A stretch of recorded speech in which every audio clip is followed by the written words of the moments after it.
खडकी येथील दारुगोळा कारखान्यातील एका कामगाराने दुसऱ्या कामगाराला वैयक्तिक कर्ज काढून दिले होते, परंतु तो कर्जाचा हप्ता भरण्यासाठी पैसे देत नव्हता। तेव्हा त्याने पैशाची मागणी केल्यावर तुला तुझे पैसे प्यारे आहेत की तुझा जीव अशी धमकी देऊन लोखंडी रॉडने मारहाण करून हात फ्रॅक्चर केला। याबाबत सतीश गोरेल्लू यांनी खडकी पोलीस ठाण्यामध्ये फिर्याद दिली आहे। त्यावरून पोलिसांनी किरण ससाने याच्यावर गुन्हा दाखल केलाय। ही घटना खडकीतील दारुगोळा कारखान्यात 8 जुलै रोजी रात्री 10:30 वाजता घडली।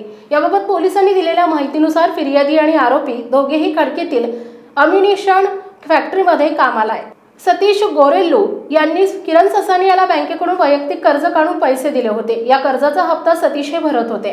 कर्जाने दिलेल्या पैशांची फिर्यादी मागणी करत होते। सतीश गोरेल्लू हे कामावर असताना किरण ससाने यानं फॅक्टरीतील मेकॅनिकल विभागामध्ये बोलावून घेतले। त्यावेळी सतीश यानं त्याच्याकडील पैशांची मागणी केली, तेव्हा किरण यानं चिडून जाऊन त्याला शिवीगाळ करून तुला तुझे पैसे प्यारे आहेत की तुझा जीव असं म्हणून लोखंडी रॉडने उजव्या हाताच्या मनगटाजवळ मारहाण केली।